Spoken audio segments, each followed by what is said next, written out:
The Bears are playing tonight too. Yeah, I saw that. That's cool. All right. Hey, YouTube folks. Hope you Congrats, guys are YouTube. doing We've made well. it to the next football season. All right.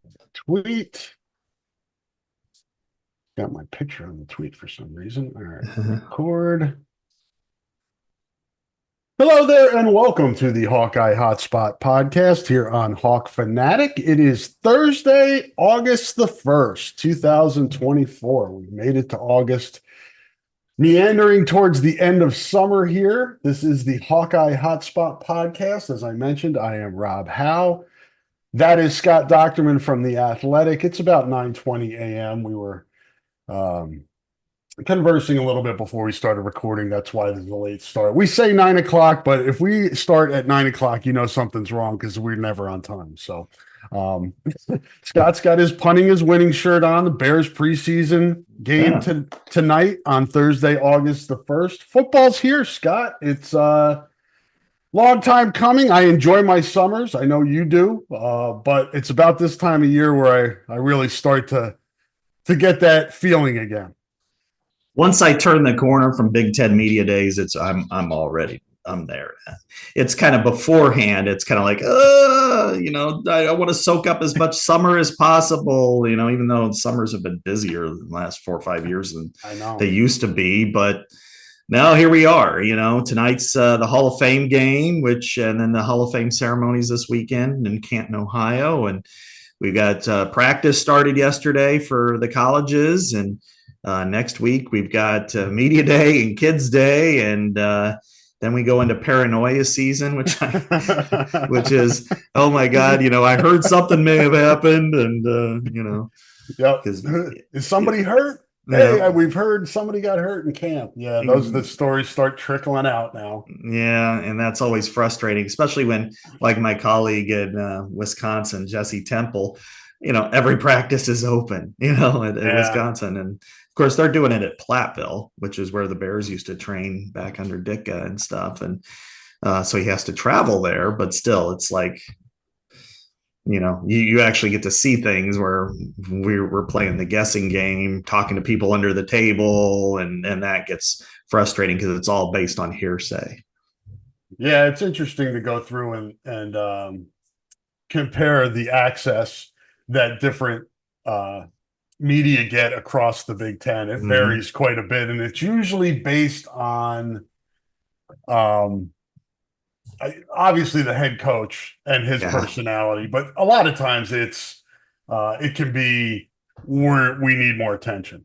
We'll let people come to practice. There's a lot of other competition for eyeballs and attention in our area or state, so we're going to open things up. And then the blue bloods, they don't have to cater to anybody. They can do whatever they want. I mean, and then you look at like Nebraska that through their collective, they're charging $25 a ticket to come in and watch a practice.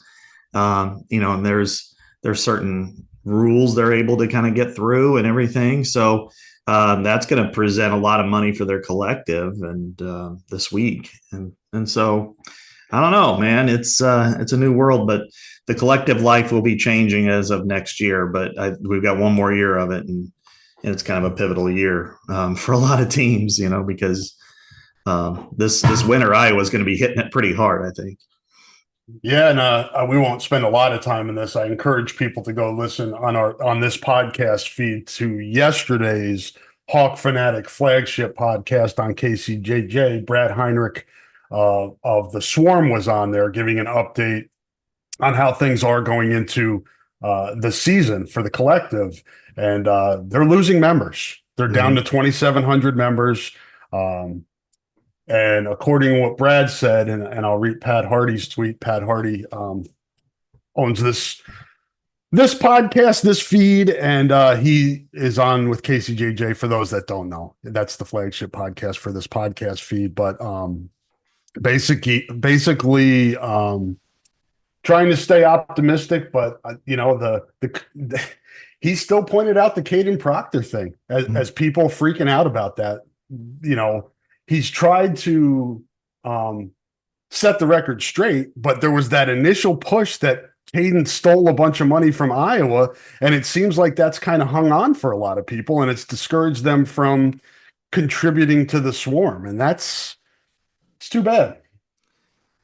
Sure, it is. And it was really an unfortunate situation all the way around because, there's a lot of crowdsourcing. Everybody knew it, and then people started throwing money in it, and then all of a sudden he's here, and then he's gone, and it's like, where'd my money go? And they thought it was going to Caden, Yeah, even though it wasn't necessarily. And then it turned out, he left and left everybody high and dry, and he actually took money from, an Iowa Falls car lot. But instead it was here. I can understand it though. I did a whole podcast on this the other day because I wrote a story, me in conjunction with our SEC guy, about some of the changes with the House settlement, and I think fans are burnt out on collectives for the most part. And the problem that I think we've all known about Iowa for all these years is there's very few sugar daddies.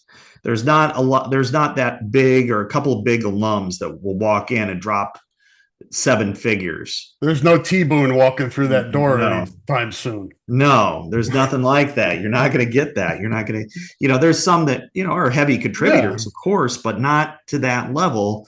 And, Iowa's always been successful for generations because of the grassroots, the I clubs and what have you. But it's not, now you're asking people to double up or triple up and stuff. It's like, well, donate to the I club and then buy your tickets and make sure you have all your priority points, and then give to this project. And now you're also, oh, by the way, contribute to the Swarm and pay the players.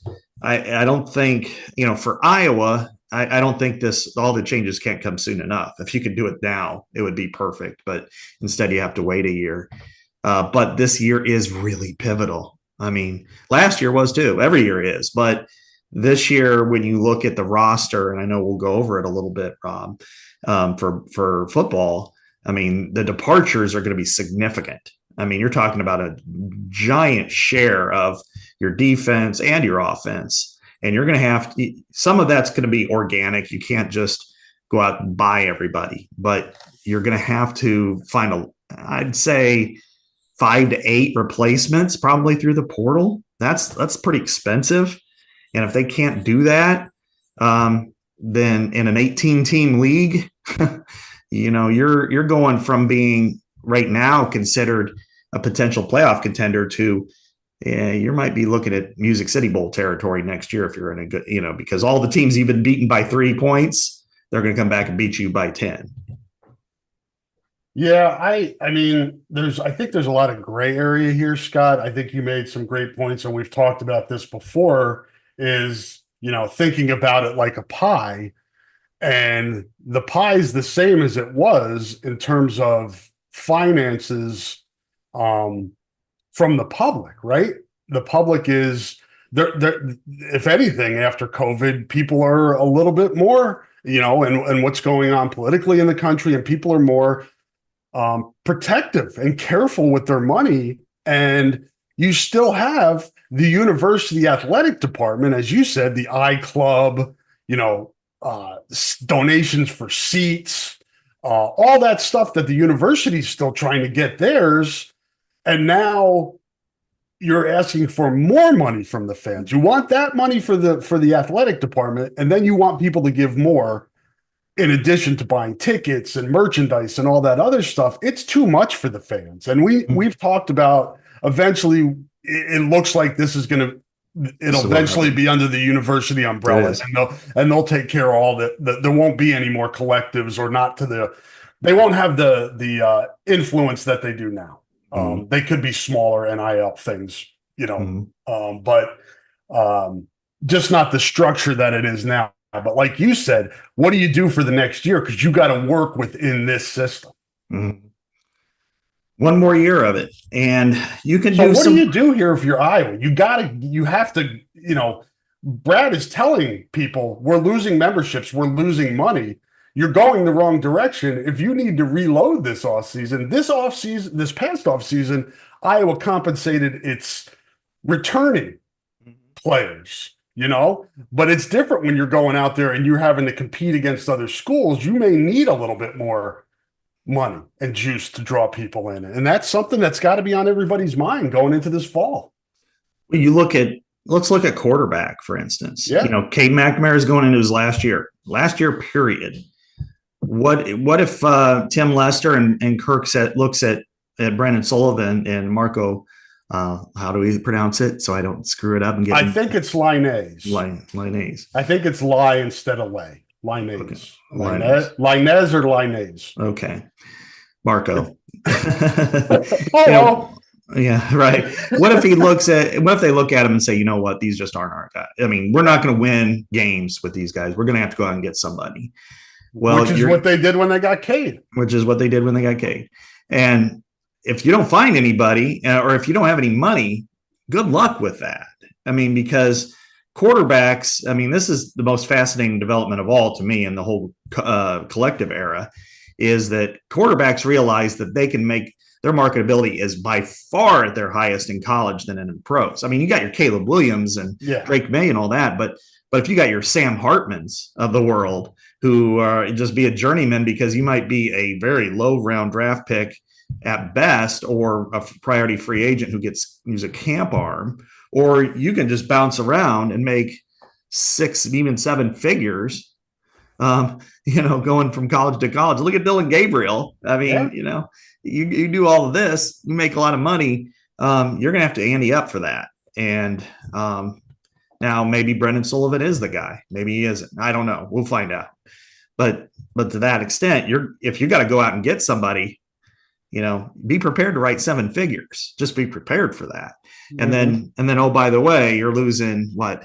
At least, you're losing 3 starters at minimum, if not 4 strong players up front who are starters or starting caliber on offense. A tight end who's going to be drafted in the top 3 rounds. You're losing a lot of defensive players, some really good defensive players. You're going to have to get some people to fill that in, and you just can't do that through normal recruit and development. I mean, you're just going to have to go buy some guys. And so you're looking at probably just a minimum of $5 million, to do all of that. And then you throw on, and that's just to get guys. Sometimes, to get good guys, you're up a little bit more. So not only that, you may have to retain. Mm-hmm. You may have some guys that say, listen, you're paying guys to come in here. I've been here 2-3 years. I'm productive. Maybe I deserve a little bit more. Yeah. I mean, what if Aaron Graves gets in a situation where he's second team all Big Ten and he's an ascending player? Now he's probably different. Maybe it's a bad example because he is a dude. Jennings Dunker or, Caleb Johnson. Maybe Caleb Johnson's not an NFL player yet, or maybe he sends in his paperwork after a good year and he has, you're kind of 4th, 5th round. Yeah. Well, there's Iowa, and then there's, maybe Michigan's calling, maybe Notre Dame's calling, maybe it's SEC schools calling. How do you retain those guys? It's really difficult to do in today's era. So one more year of that. But as you said, Rob, people are tapped out. I mean, we have, your general fan base that pays for your tickets. Those aren't cheap. Probably, maybe they pay for basketball tickets too. They have their own bills at home. They have kids. They got to pay for college, or they got to, maybe that's just pay for their apps on their, to watch some of these games, because you got to buy Peacock now, to watch these games, and Amazon for WNBA. And so you're like, man, I guess I could do the $100 subscription to the Swarm, and then you're like, but that doesn't do anything, and then you're like, yeah. So that's where they're kind of stuck, and I think that's why this is good for Iowa, the way things are going to shake out, big picture, because then at the athletic department level, for a better part of a generation, they've just been spend. Now they've got to really figure out what's important and how they need to cut back in certain areas. And then, of course, prioritize different sports, when you start to pay out of that.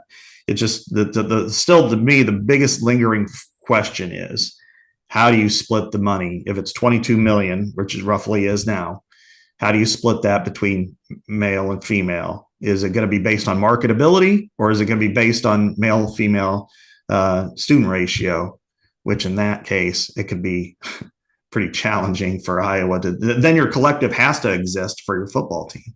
Yeah, yeah, it'll be interesting because it's it fluid doesn't even really explain or describe what this process is going to be like, and what how crazy it's been just to get to this point. When we started talking about this, Scott, when it when the NIL started to come up, and the Jordan Bohannon at the NCAA tournament with Nicholas Bear and the mat and all that, and we've watched this thing just get to this point, and it could have been so much easier, but we don't need to go down that road again. How the NCAA just royally screwed this whole thing up, and that's Iowa, right?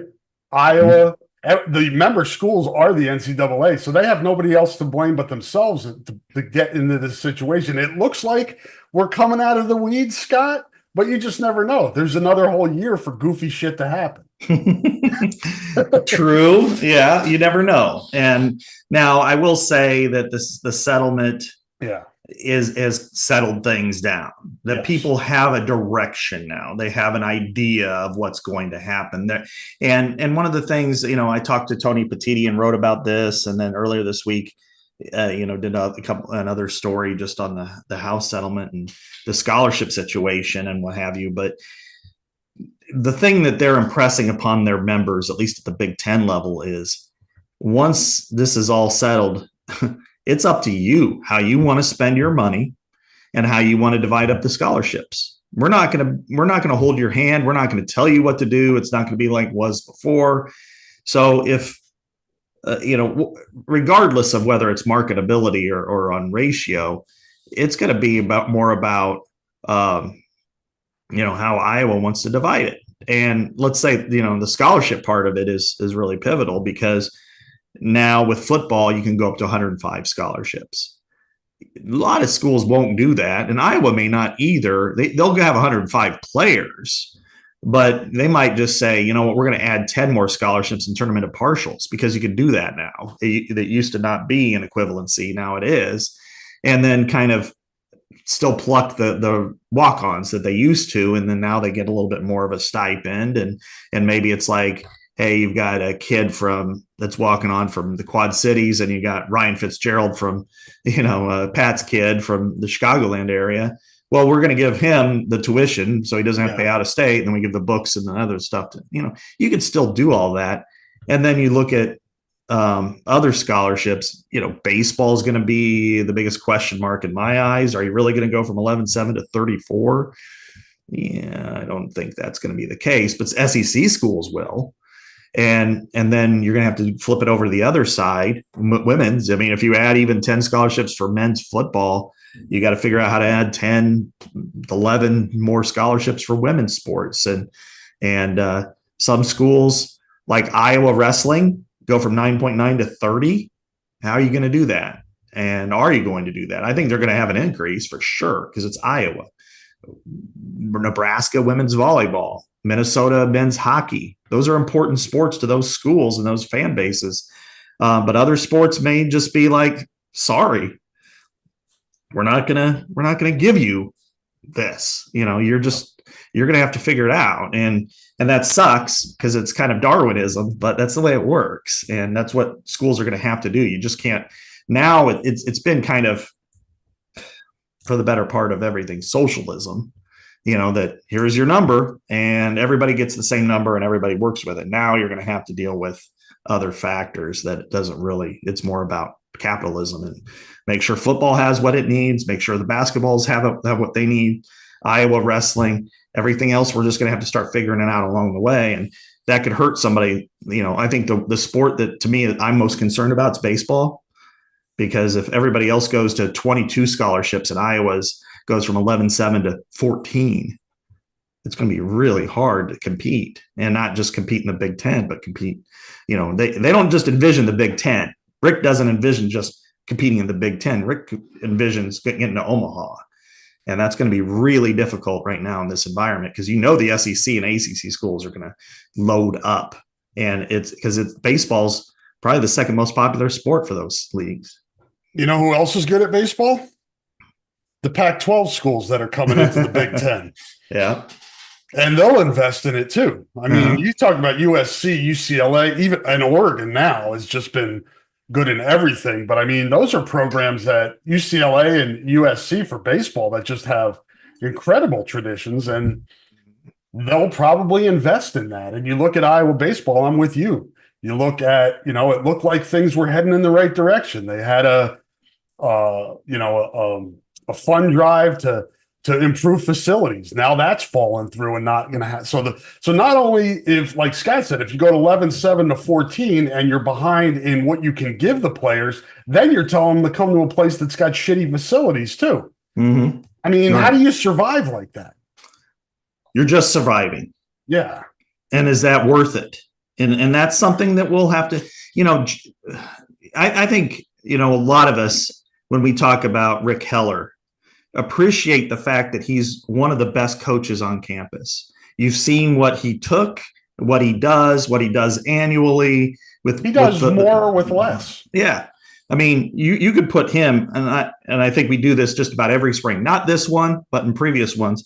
Rick is in the same category as Lisa Bluter, Tom Brands, Kirk Ferentz, you name it. He's in Joey Woody. He's in that great, upper high level, Lisa Salucci, elite level coaches that Iowa has.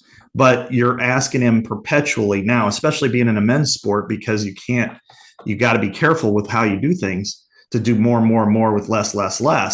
And if Rick says, I got to think about, A, going somewhere else, or B, just shutting it down.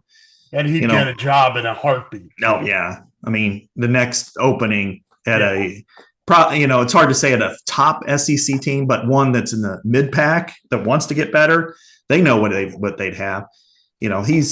Iowa's kind of outkicked its coverage with him. That if that was to happen, does Iowa baseball survive?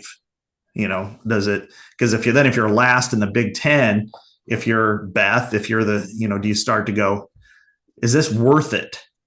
For Minnesota baseball, now that John Anderson, has shut it down, is it worth it if you're just existing as a program? And, that's a big existential question you got to ask yourself in this environment. Is that 11.7 scholarships, 14 scholarships, $1.5 million to $2 million a year? Is this worth it? Now, with Rick Heller in charge, absolutely. The dude can fucking coach.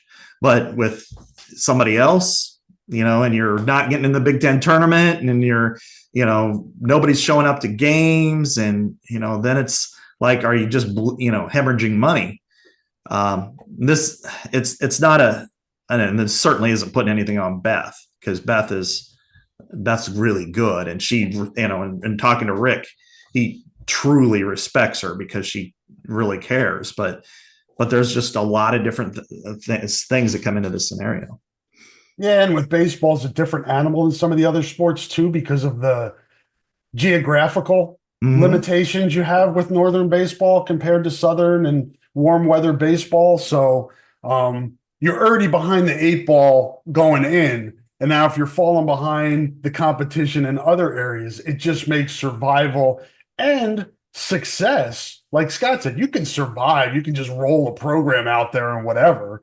But if you're going to do that, you want to be good. You want to be competitive. And if you can't be, if there are too many obstacles to doing that, is it worth continuing on to do with it? So it's something to keep an eye on, definitely, with these changes and the House settlement and the changes with roster size. There are implications for student athletes getting paid, and the universities now are trying to find ways to keep theirs while also complying with players legally being paid now. And it's a puzzle that's going to continue to be put together and change throughout the years, but it's where they are now. And It's a lot different landscape for athletic directors and coaches. Just the recruiting changes now when you're, roster management, all that stuff is different now. So it's never ending. And hopefully it works out to where student athletes don't lose opportunities in other sports that aren't as popular, like football, basketball, wrestling around here. Hopefully that we don't lose, more sports like we did with men's swimming and tennis and gymnastics, because those programs have proud histories, and then just poof, they're gone. Yeah, that was in hindsight, Rob, when you look at how that went down, and that was, dare I say, another edition of Ready, Shoot, Aim. That it went from, in 10 days with the Big Ten shutting down football, which turned out to be temporary, 6 weeks before it ignited it, to cutting 4 sports, one of which was a women's sport. Then you're in Title IX non-compliance. You had to re-add that sport through a settlement. And then, oh, by the way, add another sport. Had it been done in more piecemeal or given the threat of it, I think that's kind of like with owners moving franchises in pro sports. Mm-hmm. If you do it at the snap of a finger, then people get, that's what causes the most, pissed off people. It's not, for years we tried to get a stadium and we've been threatening and we've said, look, we've got to explore our options. And then, we go back to the state, they didn't do it again, blah, blah, blah. And then 10 years down the road, you're the Raiders moving from Oakland to Las Vegas. Nobody gets really riled up about that. But like with what Gary did with those sports, it's like, wow, this just happened. And you cut 4 sports. Yeah. I mean, if it would have been men's gymnastics and men's swimming or men's tennis, that sucks. But I think people would have been like, oh, okay. But when men's swimming and women's swimming came about, I think that's when people went, ooh, this sucks really bad. Mm-hmm. And men's swimming, I mean, what was it? Was it the breaststroke or the butterfly that was invented here? One of those strokes. I can't remember which. I don't want to get it wrong. Yeah. In the 30s. And it's like, wow, you just destroyed you just told the history. It doesn't exist. It's like a vapor. It's like, it's gone. And, and I'm glad women's swimming's back, but you're not going to, but you can't bring back any more sports in this environment. Certainly not men's sports. They're gone. They're never coming back. And I know the hockey people that have always been, oh, it'd be cool. Well, that's never happening now. It would be cool, but it ain't happening. Yeah, right. You better provide, you better throw down 9 figures for that. Yeah. Not only, well, they do have an arena, but, not only anything else. It's like, you better provide enough money for scholarships, NIL, and even then, when you say, why don't you steer that towards the other sports, football, Yeah, for sure. Who doesn't have to worry about and concern himself with money, Scott? You? No, I'm always concerned with money. Yeah. Young man from Mount Vernon, currently residing in South Florida. Well, not South Florida, the Tampa area. Yeah. Learned this morning that Tristan Wirfs, Scott, is the highest paid offensive lineman in the history of the NFL, the highest paid Buccaneer in the history of that franchise.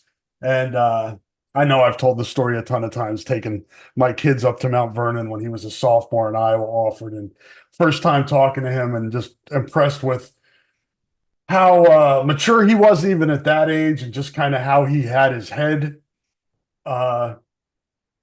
screwed on right. And his mom did just a tremendous job with him. He's just a super, super young guy, and couldn't be happier for him. And he's earned it. Just from the time I watched him barrel over some poor 5'10", 180-pound defensive end from Central Lee to watching him play in the Super Bowl as a rookie. It's been great and well-deserved, and I couldn't be happier for the guy. I'm thrilled for Tristan. I mean, he's always been kind of that happy-go-lucky guy. He's fun. He's entertaining. He's energetic. He's been great to deal with over the years. Whether he was at Mount Vernon, a real joy to be around, nice as could be.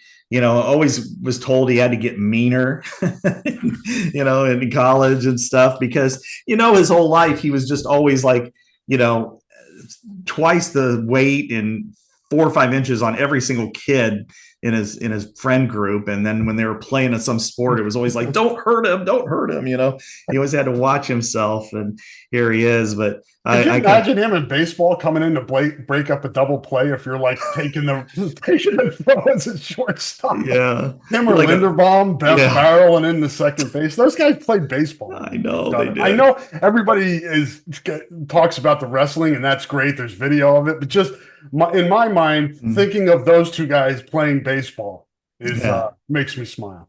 I know. I remember I went to Solon baseball practice right before Linderbaum enrolled, and he was doing both sports at that time. He was, it just shows you what kind of a kid he is. Linderbaum to play baseball for Solon, and then also, by the way, he's got 6 a.m. workouts at Iowa and going to class and living in the dorms there, and gets done with all that. And then, by the way, 3 or 4 in the afternoon, he's got to go up to Solon for practice or a game or hit the bus and go on a bus ride for an hour. And then get back to, Iowa City at like 10:30 or 11 at night to go and do the 6 a.m. thing again. And then with Tristan, just, I made the comment to my wife. I'm like, it'd be great now if he came back and, brought back Skillet Cafe right there on that main street. I love that place, and he can do whatever he wants for Mount Vernon now. Yeah, Run for mayor.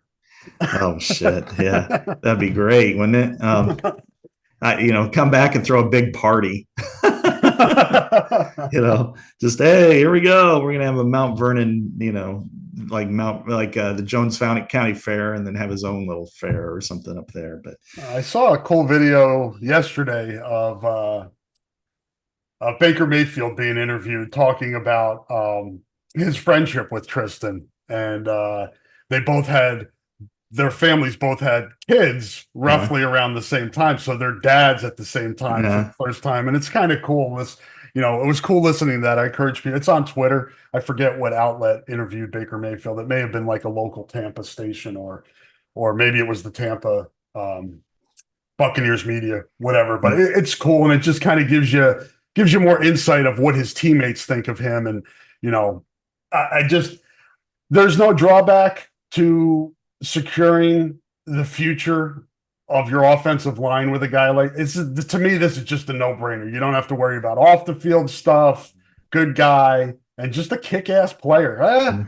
We need a left tackle. He's been playing right tackle. Throw him over on the left side, and he'll just be one of the best left tackles in the NFL. Oh, exactly. He's, not bad for a guy that was supposed to kick inside to guard, according to the experts back then. And I'm not considering myself some sort of expert when it comes to that, but there's sometimes when I'm like, just what in the hell do you think you're doing? When you're saying this shit, just put on the damn tape. Have you seen the guy jump out of the pool onto the side of a 4-foot pool? He's that athletic.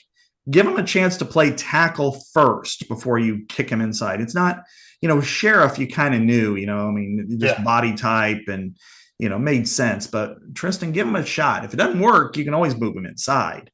It works better that way. It's just, and now he's, one of the best tackles in the NFL, the highest paid offensive lineman in NFL history.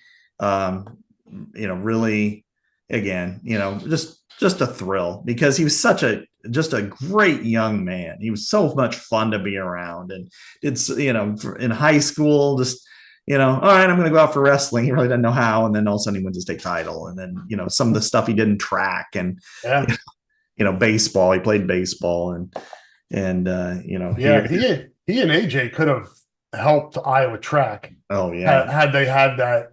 It's just so hard to do 2 sports nowadays, as we've seen with all the guys that are trying to do it, from Connor McCaffrey to Brody Breck to Ben Keeter. It's so hard to do it that it would have been hard for those guys. But I know Joey Woody would have loved to have Epinesa and Wirfs throwing.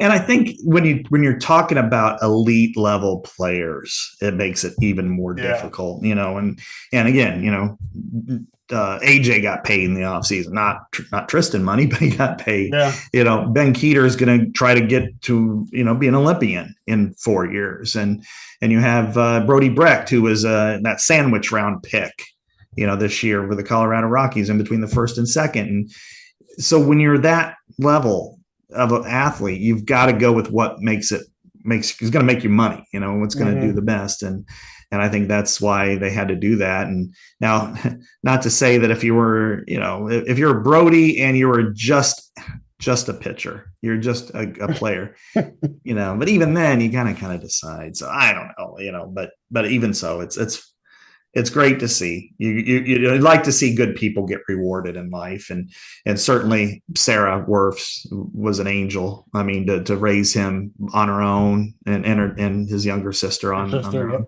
and their uncle was there a lot, and then the whole community of Mount Vernon was there for him, and so I think that's just great. Hopefully, I'm sure he'll give back. So I think we'd all love to see something there, and then Tristan Wirfs Stadium or something, for the Mustangs.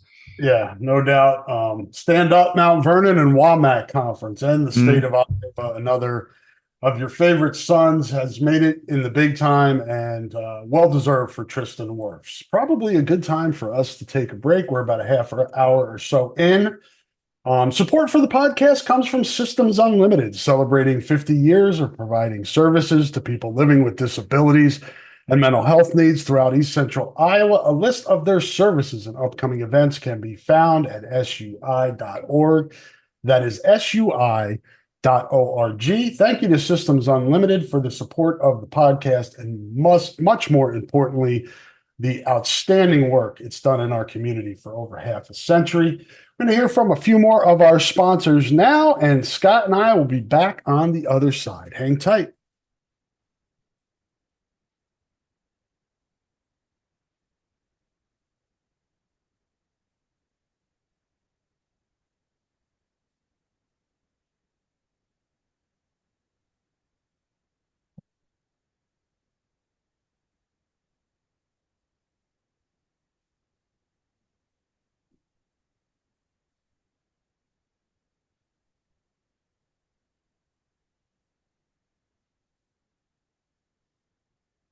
And we are back on the Hotspot podcast to let you guys know that switching is easy. We do it all the time. We switch on the lights. We switch TV channels. Some of us switch partners while square dancing. Well, that's a stretch, but what's not a stretch is how you can switch and save with State Farm. In fact, State Farm agent Chad Birch right here in Iowa can switch you over so you can start saving today. Chad and his team are ready to welcome you to State Farm. With Chad Birch, it's easy to switch and save. Just give him a call when you want the real deal. Like a good neighbor, State Farm is there. Thank you to Chad Birch and Systems Unlimited and all of our great sponsors. We really appreciate them supporting the podcast. And speaking of square dancing, I had Joey Van Wetzika on the Prospect podcast. And for those that don't listen to those, I do the same reads. So they get a kick out of the State Farm, the chat. I'm sure they do. Yeah. Square dancing. And I always ask them, hey, have you ever square danced? And Joey's like, nah. And I was like, well, they used to make us square dance in elementary school, and we'd have to touch the girls and be icky. And I remember the trauma that caused. And he goes, you know what? They made us do that in elementary school. I forgot all about it. So there's torturing kids. So, how is that part of gym class? How is square dancing part of gym class? I don't know, and I don't want to know anymore. I don't understand it. It's like you'd have these units like, all right, we're going to play dodgeball, or we're going to play softball, or we're going to, and then all of a sudden square dancing, everybody's like, oh, and this is 40 years ago, Rob, that we were like, oh, and, and that and Taninkling, which was like this dance where you're like, you step inside these, like, I don't know, bamboo sticks, and you're like, and then you're outside, and they have, you know, this I don't know. guy. I was never exposed to that. I feel Yeah. confident in saying I don't know what they were doing to you guys in Burlington. No, this one was luckily this was when I was in Indianola for a year and a half, and we Oh, had to do okay. that there. So Central Iowa torture then. yes, exactly. We didn't quite have that in eastern Iowa, southeast Iowa, but no, but yeah, square dancing, that kind of stuff. It's like, why? Nobody wants to do this, you know. No, not at all. And Those, Joey didn't seem like he wasn't looking back on it with fond memories for the people that are in the Pleasant Valley School District, wondering about the square dancing unit that you have for your elementary school kids and gym. But I think they do it just as a rite of passage and embarrassment for young people. But that segues us into the 2025 recruiting class. We're not going to spend a ton of time on this. Hasn't been any movement on it yet, but we're talking about roster management.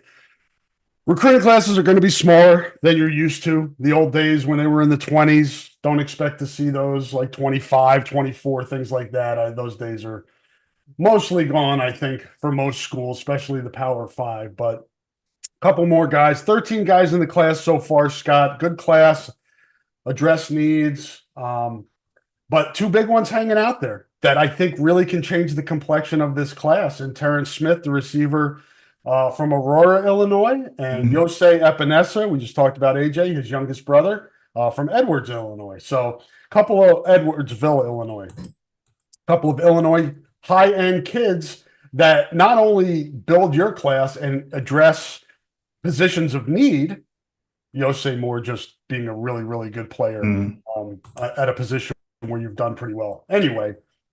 But really can change the complexion of this class, Scott. And you're grabbing two guys out of Illinois.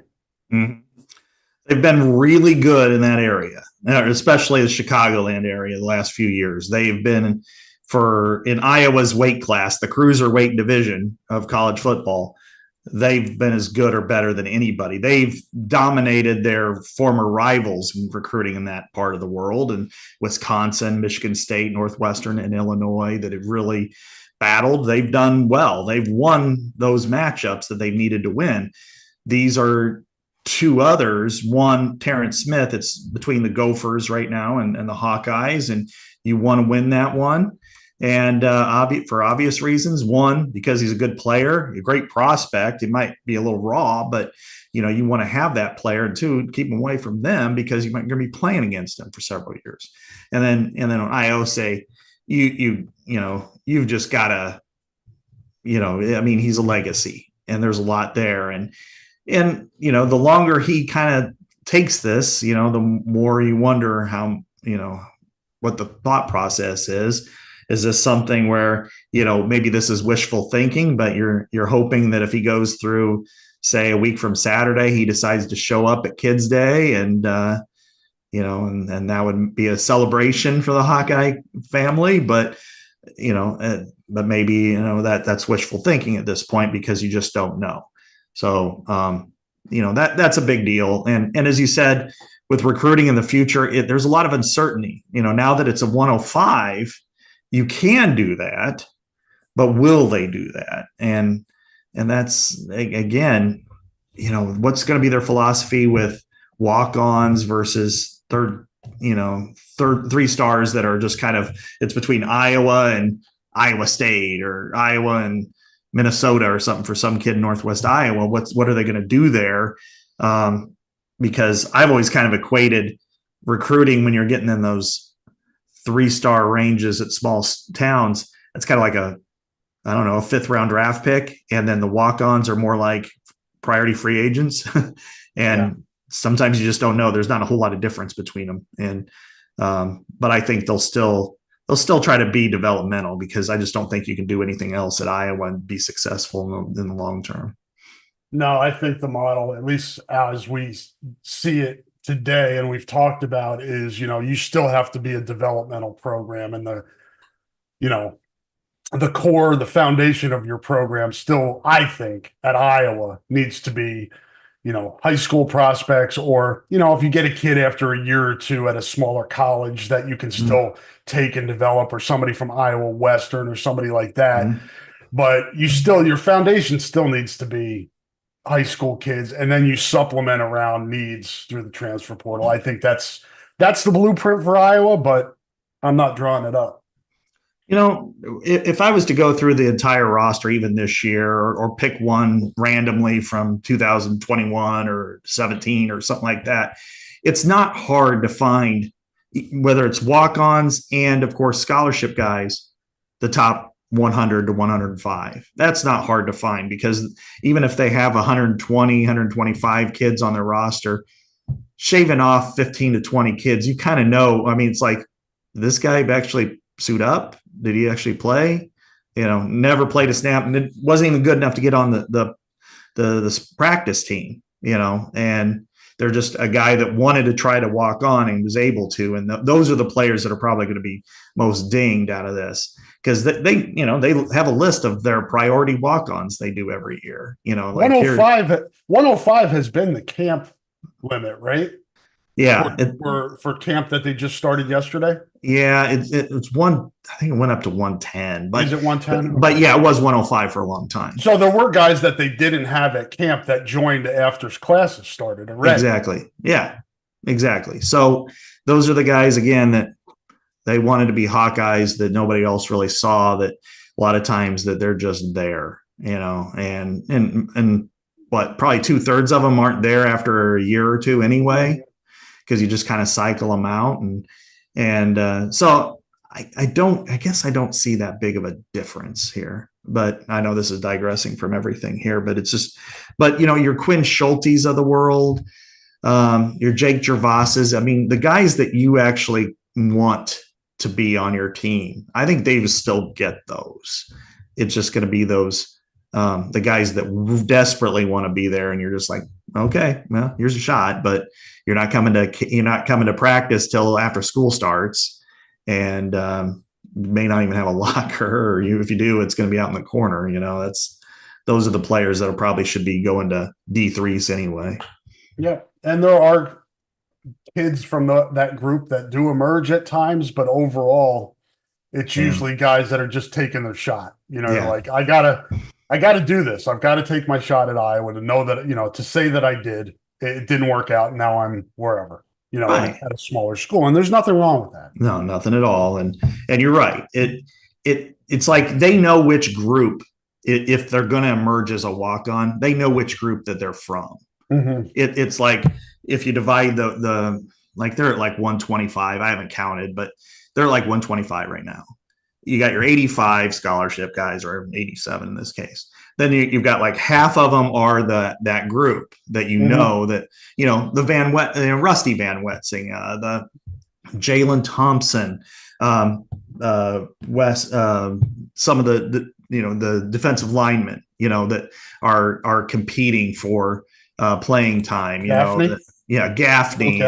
Gaffney, Will Hubert, yep. Nolan DeYoung, Kelby Tellender, guys that, fill up your roster. They're still going to be there. Yep. But then it's the ones that are like, they just joined, and there's really not a lot of recruitment involved. It's just kind of like, no, here's your opportunity. Those are the ones, to me, that I think are going to be more in the, we're just not going to be able to pick you up this year. Yeah, no doubt. Recruiting, roster management, it feels like we could always, there's so many tentacles to this, Scott, that we could always just talk about, what if this happens? What if that happens? Mm-hmm. This could go this way. This could go that way. It's all really has to play out. Again, for me, I hope that it, as close to as, I think college athletics will lose opportunities for student athletes. It's the way it's going to be with this, with paying the players and compensation for student athletes. It's the fallout from doing that. But I just hope they retain as many opportunities for kids as they can, because I think it's very great for mental health and just that experience, whether you're on the rowing team or you're on the football team. Talking about recruiting, we'll wrap up with this on the recruiting front, Scott. Jack McCaffrey, senior to be at Iowa City West, youngest child of Fran and Margaret McCaffrey. Fran, the head coach of Iowa for basketball, for those that are under a rock or just happen to upon this podcast and know nothing about Iowa. But he announced this week that he is going to Butler. Not a surprise. We kind of heard momentum that was going to be the place. His older brother, Patrick McCaffrey, as you guys know, who played here, is now at Butler. Another year next year, Scott. This has got to be it, right, for him? Yeah, this is it. This is year 6. So they won't play together. But Thad Mott is a guy that's coached with or friends with Fran in the coaching circle, so it makes a lot of sense. And Jack just wanted to get out of here. That's what he told Jeff Johnson from the Gazette when he did the recruiting story the other day. Do you have that quote in front of you, Scott? I lost it. Yeah, here it is. This is what, Let it fly. and he said, it was really hard for my brothers and it was really hard for my mom. The fans, they were especially tough on Connor because a lot of people don't understand how he affects a basketball game. I just wanted to try something different. And that was his reasoning for not going to Iowa. You know, Connor went to high school here, but spent time, in other parts of the country. Patrick kind of too, but Jack really the youngest one. This is his home, Iowa City. He grew up here. The elephant in the room is the accident from last summer that created a lot of controversy. It was a bad situation all around. A military member lost his life, being hit by a car. It was deemed an accident. I won't go down and people have their opinions on what happened with that situation, but it's done now. Decisions have been made legally in that situation. From a basketball standpoint, though, Scott, I don't think you can separate those life experiences. What his brother's experiences were at Iowa, what his dad's experience has been at Iowa, and what he's gone through, because with that accident, a lot of folks in the Iowa fan base had opinions on that, and that probably influenced what he was thinking about, is it better for me just to go somewhere else where none of that stuff is really a part of the equation? I can just go and I can play basketball. Because if he came to Iowa, that story would still be there. The history with his brothers would still be there. So I think this is good for everybody involved. That's just a long way of me saying this is good, I think. Yeah, it's for the best, clearly. And I think for a lot of reasons. And, notwithstanding what happened last year, that's tough. I wasn't there. All I know is what happened, according to what the police report was and what the court, adjudicated, which, we gave him a ticket, for everything. And of course, as we said, a man lost his life who was in the military. It is for the best. It's for the best for him to leave. It's for the best for Patrick to leave, I think, this year. And part of that is, all of us, wherever we grew up, especially if you grew up in this state, you have this desire to want to go and explore life and go to different places. And being in Iowa City, and being around that program for all these years, sometimes it's like, I just want to see something else, do something else with my life. And so, bless him, then that's the case. Connor did experience a lot. I'll give it that there were a lot of people that were ignorant of how basketball is played, that Connor did really well. That all they would look at is scoring. They think, oh, how can he be a 4-star? He only scores X number of points. I'm like, tell me you don't know basketball, when you don't do that, because you've got to watch what he does and then how he does it. And Connor was always, is one of the best, if not, assist to turnover ratio guys in the country. He led it. He was the glue guy. He brought toughness to a program that sorely needed it, for all 6 seasons that he was there. For the McCaffreys, I guess things have been tough for them sometimes. And I think some of it is their own creation too. But anyway, I won't get into too much of that, but I'll just say that it's probably for the best that Jack McCaffrey goes. I wouldn't try to equate him going to Butler as this being Fran's last year either. I don't, it's kind of like I've I don't want to say been involved, but I've seen these conversations happening more now, like especially after this, Scott, that all right, he's going to Butler, Fran must be done. And just try. And I think there's a faction of the fan base that has Fran hangover and wants it to be done and kind of are looking for reasons why it's going to happen. But I think when you get to Kirk's age and Fran's age and Lisa Bluter's age, you're in your 60s. Why do you make a decision now on what's going to happen next year? I mean, you're set for life financially. Basically, you just take it year to year. And I get the vibe that Kirk and Fran, and I think Lisa was doing that. I don't think Lisa went into last season saying, I'm going to retire at the end of the season. I think it just kind of organically happened. And she got after the season and had conversations with David, her husband, and realized, okay, I'm ready for the next stage of my life. And there'll be a time when Fran wants to do that. There'll be a time when Kirk wants to do that. But trying to figure out when that is a fool's errand in my mind. Yeah. Well, Lisa has a big year of her life, her family's life now. I mean, yep. Her daughter's getting married. And so she, I saw it where she and her two daughters and other people, friends, they got to go and go dress shopping. You just can't do that. And that's an important part of a person's life.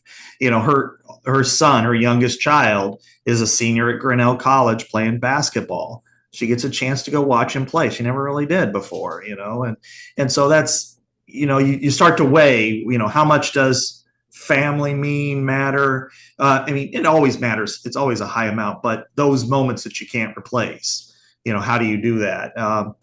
And then you look at, Kirk, he's 69 years old today. Today's his birthday.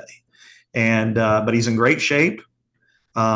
He looked to me last week more relaxed than I've seen him in years in a public setting. He was kind of jousting with reporters and having fun and doing all those types of things. And I think overall he could probably do it for a few more years. And if Tim Lester is doing a good job, then he can do exactly what he's supposed to do, which is lay off, be the CEO that he needs to be, go instruct. Okay, that guy needs something there.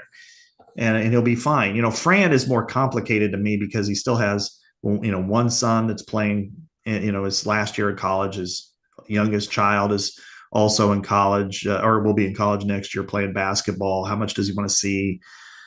They have a complicated relationship with the community. I think that's fair to say that whereas Lisa especially and Kirk to some extent, they have a better relationship with people in the community, that Fran is much more polarizing. And certainly Margaret is definitely more polarizing. So that will be interesting to see how it, and, I think he's 65 or going to be 65. So Fran, so we'll see, what happens, but even so, I think it's the right move for Jack and, to get out and do his thing.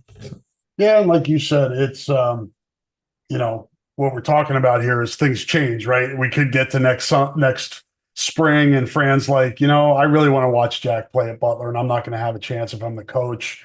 Caitlin and Connor, if their relationship is still going, which it seems pretty strong, they're in Indianapolis, and it's kind of the same for Kirk now. It was different when Brian was here, but now he's got Brian in Maryland. James is in with the Giants. Yeah, he's assistant line coach. Just with the Giants, and Steven's up in South Dakota. Yeah. So now Kirk's got family in different spots of the country. He's not going to see them as much. Does that, maybe next year, if they make the playoffs this year, we talked about how much they have to reload the roster next year. I'm not saying Kirk Ferentz is retiring, but life has a way of dictating, and you have life circumstances. Maybe next year, Kirk's like, you know what? I want to go see Brian's family more and Steven more and James more. I don't get to see them as much as I would like to. I'm 70 years old. It's time for me to enjoy my grandchildren. You don't know. So yeah. I guess what I'm saying is it's hard to predict what the future is for these guys, but they're at the stages of their life now where they're set financially and they can enjoy their jobs. And sometimes when the pressure's off, they can do some of their best work. So you never know, because this men's basketball team intrigues me. I'm not saying it's a national championship team, but I'm intrigued by all of the Iowa teams, men's, women's basketball, and football, and even wrestling to an extent. I'm interested to see how that program moves on now. Women's wrestling year 2. There's a lot of things this coming year, Scott, that are going to be interesting for Iowa athletics.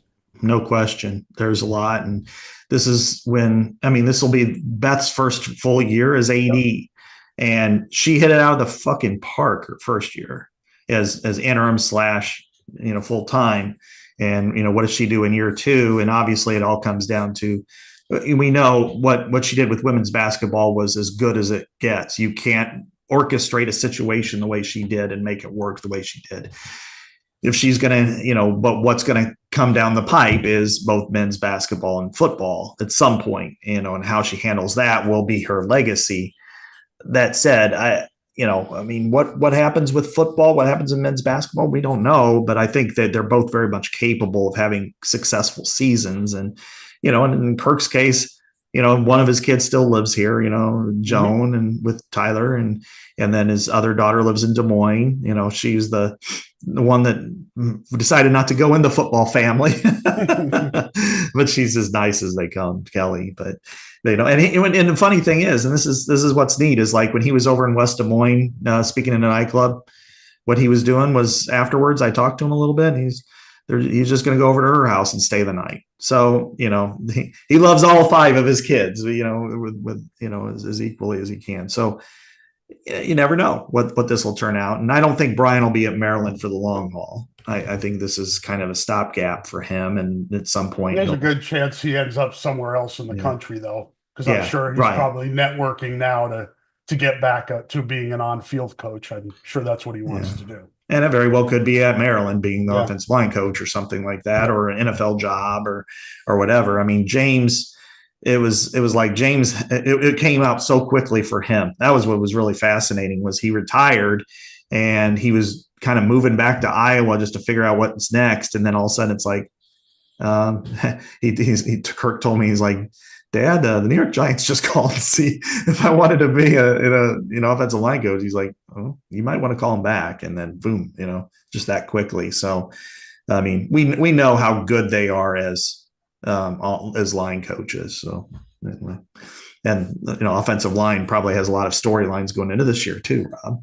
Awesome segue, Scott. For our last segment of the podcast, we're going to take a few minutes here. We had been previewing positions before last week's podcast, but Scott was in Indy and we had a bunch of stuff to talk about. So we previewed quarterback and defensive line. And today, as luck would have it, as we're talking about the offensive line and Kirk Ferentz and his family of offensive linemen, we're going to preview the offensive line here. Scott, I wrote this down the other day. I was writing a story, so I figured I'd write this down and keep it until I lose it, which will probably be tomorrow. But I wrote down the starts for the top 7 offensive linemen, experience-wise, on the depth chart. We have Mason Richmond with 39, Connor Colby with 37, Logan Jones with 26, Nick DeYoung with 24, Jennings Dunker with 14, Bo Stevens with 10, and Tyler Ellsbury with 3. I don't know if that matches up with what you have, but it's a lot. Yeah, I have a few different, but by and large, they're in the same ballpark. Yeah. Yeah, it's tricky sometimes with Iowa's media guide and online. I forget sometimes to go to the statistical part for offensive linemen, because it does show the game started, and I try to pick through the bio and I mess myself up. But you're talking about 150 starts, give or take, for that group of 7, which we've talked about just at the beginning of this podcast, Scott, was roster movement and roster management and the portal and all that stuff. It's going to be hard for programs to have experience like this on a given offensive line with guys that are from your program, guys that grew up and have all these starts in your system. It's got to pay off this year, right? They say healthy it will. If they stay healthy, it will. Because I wrote this. I don't see, barring like catastrophic injuries, I really don't think there's excuse for this offensive line not to be productive. Mm-hmm. You're right. I mean, let's take it at the ceiling level. It doesn't, there's no Tristan Wirfs here. There's no Lyric Jackson here. Robert Gallery. There's nobody's going to win the Outland on this line. Right. But when you look back, there's no reason why it can't be what we saw with Boone Myers and with Cole Croston and with Ike Butker and players like that. I think they're more than capable of being in that 15, 16, 17 type of team. And remember, one of those years they won the Joe Moore Award and they looked really good doing it. Last year, there were injuries that I won't say they weren't reported, but if you're playing, it's hard to report on them. It's like if they got, if they're playing with a high ankle sprain, and they're out there trying their best and they can barely move. And yet, you're like, how do you report on that? It's like, and then it sounds like an excuse. Well, he sucks. Well, yeah, but he's doing it on one leg. Still, when you look at these guys though, Rob, I mean, Bo Stevens, let's start with him. He hasn't gotten a lot of discussion, 10 starts. Injuries have been an issue for him too. 2 years ago, he had no business being on the field. He was not good enough. Yet he persevered. He started 10 games. He played hard.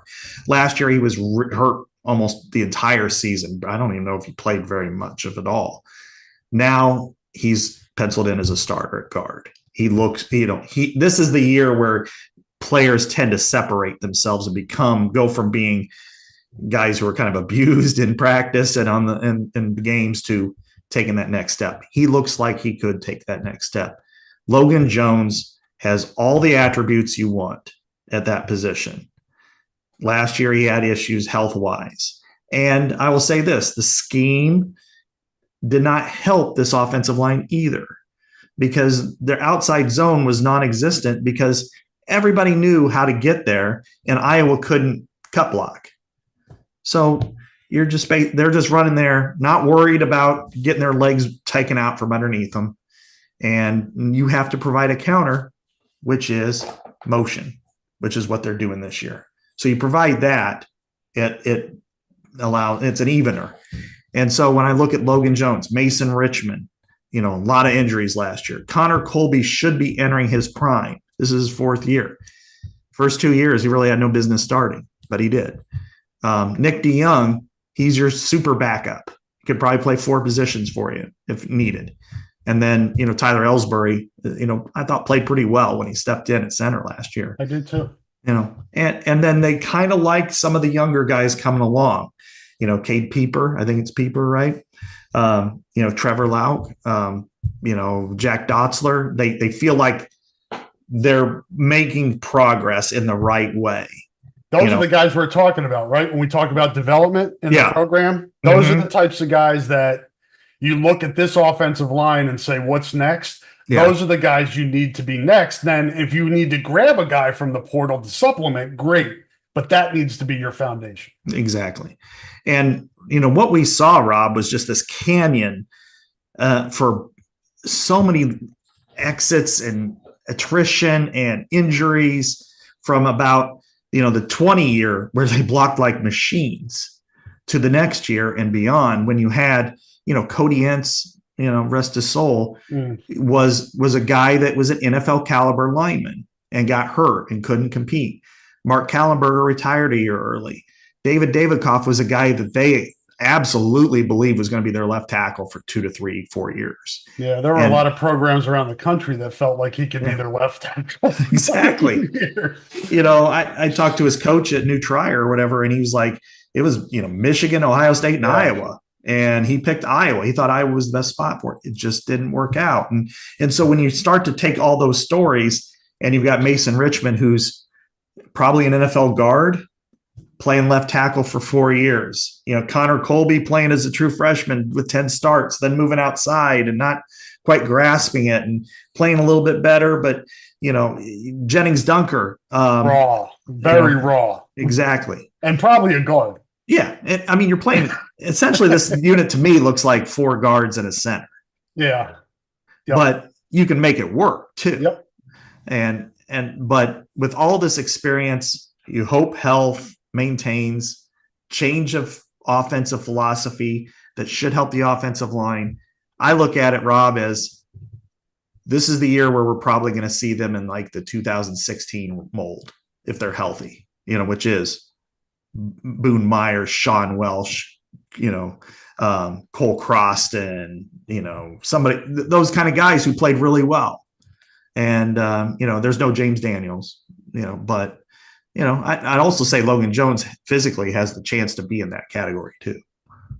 Yeah, you make a good point. I'm not sure any of these guys, barring a really tremendous 2024, is a high NFL draft pick. It's a situation where experience and understanding of what you're doing, philosophy, scheme, where the sum is greater than the parts. And I think this offensive line can be that. Is there a guy, Scott, that you think is most important to the success of this offensive line, or is it that everybody needs to be solid? I think that's a given anyway. You can't have a weak link, but this is more the whole. It's not just one guy that needs to be that much better. Yeah, this is certainly, you just need the entire unit just to continue to make progress as a unit, build consistency. Somebody's going to get hurt. Somebody's going to have to step out. You hope it's just for a short period of time. But then when you have a Nick DeYoung, who's in the same ballpark, somebody who's, he's not going to be first team all Big Ten or anything like that, but he's going to fill in, and he's played a lot and he's experienced a lot, that he steps in and maybe has those senior years. Kirk always talks about those good stories. I think that the entire unit's capable of that. I would say, if you were to point me to that, I would say there's a tie between 2 guys, Mason Richmond and Logan Jones. That would have been I 100% agree. Your left tackle needs to be a really good player, and he is, but he's pissed. Yeah. He's pissed off because they brought Proctor in. Yeah, exactly. He saw that as a slap in the face. Good for him. More motivation. Yeah. And before that, if this would have happened in December, Rob, he'd have been gone, because there were a lot of suitors. There were a lot of people calling, his school and, doing back behind the scenes saying, hey, if he wants to go, we're going to pay him this, which is more than Iowa is. And then Logan Jones, to me, I think, his athletic ability is off the charts. And I think that he was the type of guy in the old system would have been just a machine. But then you also look at the offensive line's lack of production. It's not always their fault. When the passing game was so bad the last couple of years, not just last year, and they're just basically throwing single coverage out there on everybody, and then they're loading up the box. It's hard to get space. It's not hard to move people when there are more people there, especially when you don't have a quarterback that can move. Exactly. You don't have one who can move or throw, with accuracy,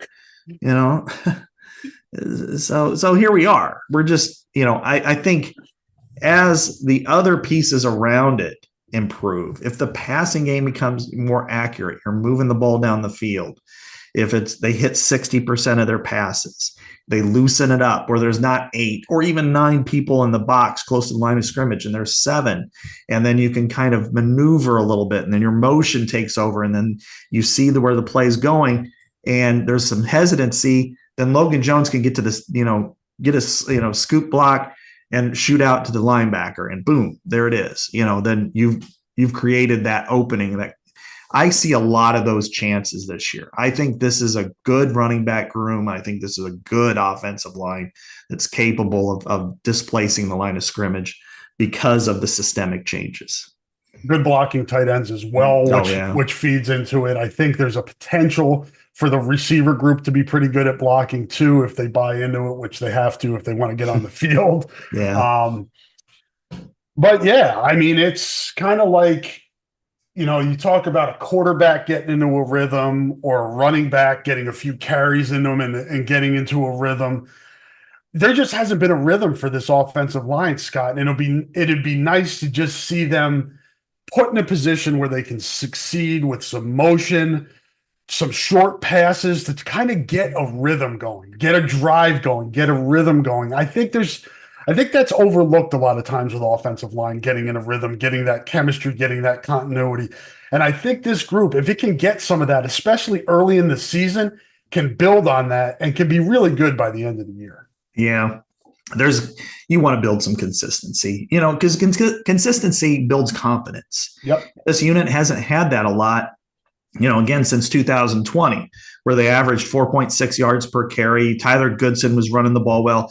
You had, we could make a whole podcast on who we think are the most undervalued or players of all time at Iowa. But on the offensive side, Alaric Jackson is right in that ballpark for me. Great. Because when he was a run blocker, he was a MF, man. He could really set the edge and displace the edge and get vertical on guys. He's a little bit more of a struggle in pass protection, but hell, he's a left tackle in the NFL. He's a starting left tackle with the LA Rams. So he could do that in such a way that was really impactful. And then Tyler Linderbaum, of course, was fantastic.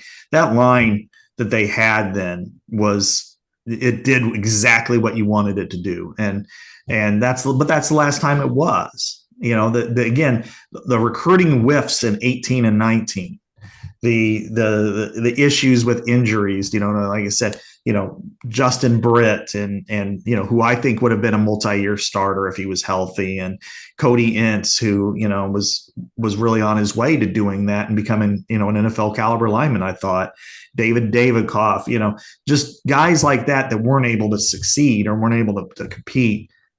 That's what's led to this canyon for the last couple of years. I think they're finally over it.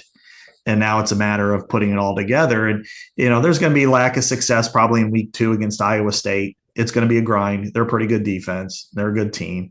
But overall, Rob, I think week 1, I think they got a chance to get some, to bust some run fits for some big gains. And if they can just, 7 yards here, 7 yards there against Illinois State, I think the confidence will be through the roof for this unit. Yeah, and measuring success is different. Obviously, in week 1, it's going to be different than week 2. But if you can grind it out against Iowa State and get a win, just freaking, I always go back to the Mississippi State Outback Bowl, but that's a great example of just grinding shit out, man, and waiting for a play. And it doesn't have to be that extreme, but there are going to be games this year where the offensive line just has to freaking buckle down and grind it out. And even if you don't score, you move the ball 20, 30, 40 yards, split the field. Those are the types of things that this offensive line has to contribute to consistently throughout this season. Yeah, for sure. I mean, that's a lot of times in the last couple of years, that's how I registered what a win was like on offense. Yeah. Can you get not being three and out or fumbling on first down? Yeah, or your quarterback dropping back to pass and letting the ball slip out of his hands, But if they could get to midfield and let Torrey Taylor punt, and all of a sudden they put him down at the 6, it's like they're not going 94 on this defense. And if they can, move the ball with some regularity, even if it's get a field goal, but just build something positive and then build something positive the next time. And then it's like, well, yeah, we didn't score, but we went from the 27 to the 49. We got a couple first downs, and, we just had a pass breakup on 3rd and 3 that, just happened, and punt and move on. That's what this team really needs. It's all complementary football is perfect for a program like this. They just all have to complement one another, which they haven't done on offense. Because if Reese Dakin, he's not going to be Torrey Taylor. Just start with that. I threw out a video the other day on Twitter with a couple punts from the spring practice just to whet people's appetite. The one where he Coffin cornered it down. Yeah. The 1 or 2 yard line, and people got off on that. So yeah, I mean, it's like, Jay Higgins is really good. Yeah. He's not the next Jack Campbell, but he's good he's really good. Yeah. And Reese Dakin could be really good, but he might not be Torrey Taylor, which is okay. Yeah. And Logan Jones could have a fantastic year this year. And I think a lot of people are projecting that he's not Tyler Linderbaum, but that's Right. okay. You Yeah. know, Luke Lachey may be better or as good as Sam Laporta, but we don't know. So there's all those comparisons that people want to make. That's irrelevant, you know. But if he can be good, if Reese Dakin can be good in this and do what he needs to do, and if the defense can still be what we think it is, and if the offense is better, it all works together. And if that means beating Iowa State 20-17, take it right now. Yep. And move on and get better, you know, because that's going to be important because they're going to be a good team and that's going to be a good win at the end of the year, I think. And and then week 4, when you're in Minneapolis on a Saturday night, which is what it's going to be, it's going to be Saturday night. So I can make my hotel reservations based on your prediction. Yeah. Okay. Everybody out there, if you're going to Minneapolis for the Iowa game, the Battle for Floyd of Rosedale, Scott is letting you know it's a night game. Yeah. I mean, it's 99.98% chance. You know, yes, if Iowa loses and Minnesota goes winless, you know, or loses their first 2 games, then yes, it could be, but no, it's going to be that way. But you go up there, and that's when you say, you know what, we're putting our chips on the table and we're going to run it up. You want to do it in prime time. You want to do it against a rival, one that tweaked you a little bit and smoked cigars in the pink locker room and everything like that. Iowa State is a get-through game. Minnesota is a game where you say we're gonna make this one hurt. Yeah, and I think it's important, Scott, to wrap up this conversation on the offensive line. You have different seasons, right? The schedules break differently. Yeah, you talked about it. Iowa State week 2, Minnesota week 4, Ohio State week 5. You need your experienced players to be really good at the beginning of the year. And that starts with your offensive line. That's a unit that has to kind of pull you through, or at least lead the way early in the season when 3 of your first 5 games, and Troy's not a layup either, are tough games. You're going to have portions of your team, receiver, secondary to a degree, probably interior of the defensive line and pass rush. You're going to need there are aspects of your team that have to develop as the season goes on, and you hope that gets better. We talked about Reese Dakin. Hopefully he gets better as the season goes on. You need Cade McNamara, veteran quarterback. You need your offensive line. You need your linebackers to lead those portions of the program to be able to pull out those tough games early. And then we know what this program does in the middle of October to November. Those areas that I talked about that need to develop as the season goes on, they'll develop and they'll be good. And then maybe you've got something great. To me, the best statistic that Iowa has produced since 2019, since the loss up in Wisconsin, that 2-point loss where Nate Stanley sounded like a collision among aircraft at the goal line. They're 18-1 in November since then. I mean, the only loss was the Nebraska game. And, you know, there are reasons for that. Don't want to make it sound like excuses, but you lose your quarterback, you lose your top defensive back or thereabouts, and then your backup's a true freshman and he lets the fastest guy in the Big Ten go past him. And, you know, that said, 18-1 in November since then. That's saying a lot. It means when it's money that they're cashing out. And so I think that's what this team is more than capable of doing this year. But as you said, you know, the good thing is that they have a bye after the Minnesota game before they go to Ohio State. And we know, if nothing else, that this team will go in there with a purpose. They're not going to just go in there. The last time just felt weird when they went to Ohio State. I was on the sidelines before the game. I was talking to people and stuff. And it was like they knew that things weren't going to work out very well. At least, you know, that they were scared about offense. And then very first play was an interception. And then they had 6 turnovers inside their own 40-yard line. It was complete disaster. Yeah. You know, so I think this time around, you know, they may not win. It may not even be close, but I think they'll go in there and provide a pretty representative performance. Need the veterans to pull you through early in the season here. And not that the late season is easy schedule, but some tough games early.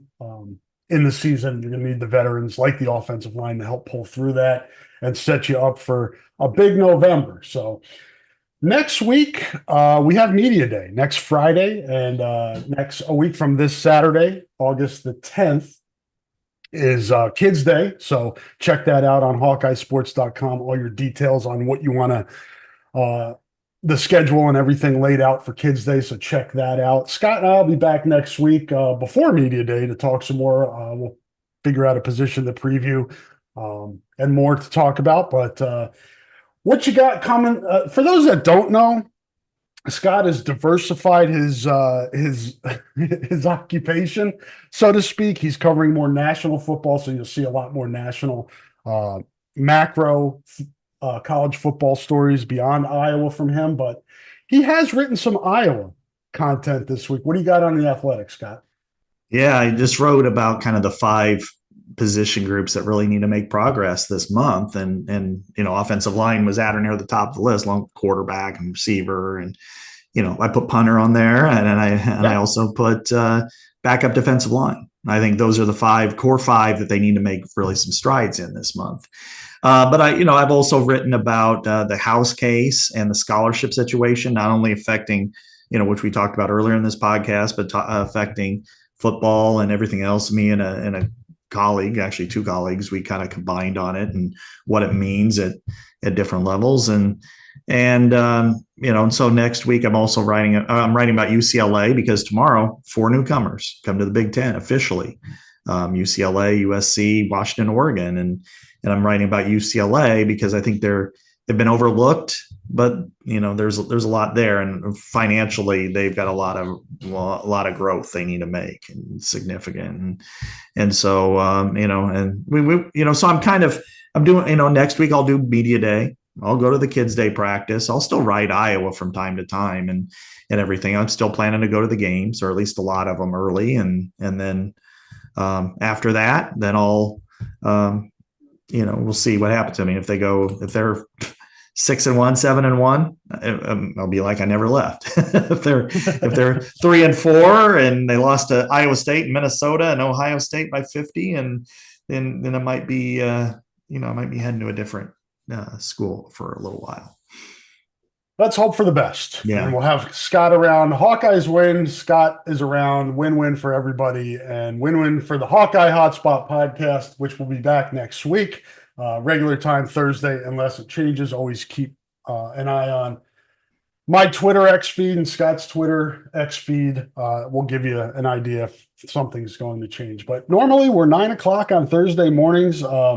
Still streaming this live on my YouTube channel, because I cannot recover the Hawk Fanatic YouTube channel. If I cannot do that by next week, I may create another one. So stay tuned on that. Yeah, I'm not very technically sound, and then that thing just went poof. So hopefully I locate it. We'll find out. Stay tuned. We'll see you next week. Until then, have a good weekend and enjoy what's left of summer. And Scott and I will be back to talk to you next week